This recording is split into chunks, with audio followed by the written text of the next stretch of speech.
Well, good afternoon, and today I'm joined by Stephen Powis from NHS England and Helen Dickinson from the British Retail Consortium. And I wanted to take this opportunity to provide you with an update on the food supply chain and the steps that we are all taking to ensure that everyone has access to the food that they need. We recognise that this is a challenging time and that there are many things that the government is asking the nation to do differently as we work together to fight this pandemic. However, there is one message I want to start with loud and clear this afternoon, which is be responsible when you shop and think of others. Buying more than you need means that others may be left without, and it is making life more difficult for those frontline workers, such as our doctors and nurses and NHS support staff, who are working so hard in such difficult circumstances. So as you shop, think of those who are finishing their late shifts and need to pop to the local shop at the end of a long day. Today, the Prime Minister and I have spoken to the retail sector.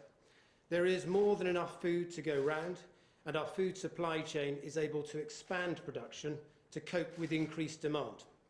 In the last week, sales of some foods have increased significantly, and manufacturers have produced around 50% more food than they usually would. There is no shortage of food available, and more is arriving at shops every day. But the challenge that all of our retailers have faced is keeping shelves stocked throughout the day in the face of increased purchasing behaviour. We all have a role to play in ensuring that we come through this together. So the government has taken steps to set aside rules restricting delivery to stores and relaxed restrictions on driver hours so that more goods can be delivered to every store every day. And we have also set aside competition laws so that supermarkets can coordinate their efforts locally, sharing staff, sharing delivery vehicles, and coordinating their store opening times to ensure that food reaches every part of the country. We've also waived the plastic bag charge and for online purchases to speed up deliveries. Our retailers and food producers who supply them are working around the clock to keep shelves stocked and the nation fed. Supermarkets are recruiting more staff, protecting shopping time for older and vulnerable people, and limiting shopping hours so they have more time to restock. And I want to take this opportunity to thank all those staff working in our supermarkets and food businesses up and down the country today who are doing so much to deliver such a crucial service to us all. But as the Prime Minister has said many times, we need every citizen of this country to play their part too. Some supermarkets have put in place purchase limits on some items to ensure that there is fair trading and that their shelves remain stocked for longer. Everyone must respect such measures and respect the staff working in these shops who are doing their best to ensure that both you and your neighbours get the food supplies that you need. Thank you. I'd like to pass over to Helen now. Thank you. Thank you. Just to pick up on a couple of points there. Firstly, I mean, you don't need me to tell you about the sort of levels of unprecedented demand that we've all seen. And I really wanted to reassure everybody that people right across the food industry, from growers, packers, producers, distributors, drivers, and the people right at the front line in our stores are doing everything they can to make sure that we have the food that we all need.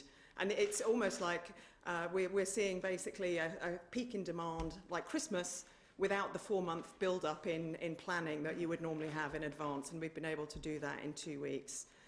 There is plenty of food in the supply chain. The issue is around people and lorries, so getting that food right into the front line, onto our shelves, which is why we've seen shortages in some areas across lots of different different lines in different areas of the country.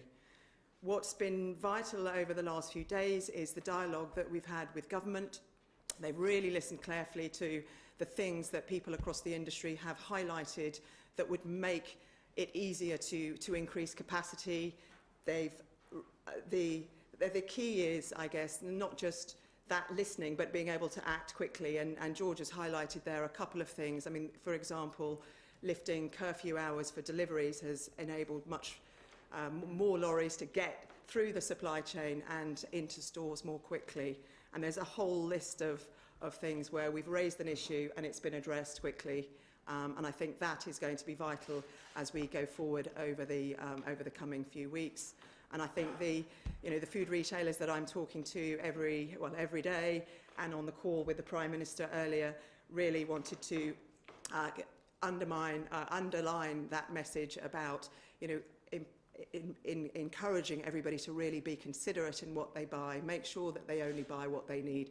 There is £1 billion more food in people's houses than there was 3 weeks ago, so we should make sure we eat some of it and be considerate, and also think about other people right across your communities and how we can all help them in making sure that they can pick up and get their shopping. And so I think it's much more about how we all work together to rise to the challenges that we're facing. Thank you, Helen, and Stephen. Thank you. So I would just like to make a plea on behalf of all my colleagues in the NHS, nurses, doctors, paramedics and many, many others who are working incredibly hard at the moment to manage this outbreak of coronavirus and are preparing for the surge that they know will be coming at them. It's incredibly important that they too have access to food, to those essential supplies that they need. I'm sure many of you will have seen a video posted on social media yesterday by Dawn, a critical care nurse, who was in tears at the end of a long shift because she could not get access to the supplies that she needed. And frankly, we should all be ashamed that that has to happen. It's unacceptable. These are the very people that we will all need to look after perhaps us or our loved ones in the weeks ahead. It's critical that by not stockpiling, by not selfishly shopping, by leaving those supplies for others too, that our health workers are able to get access to what they need to. These are the people that we will all be relying on more than we ever have done in the weeks ahead.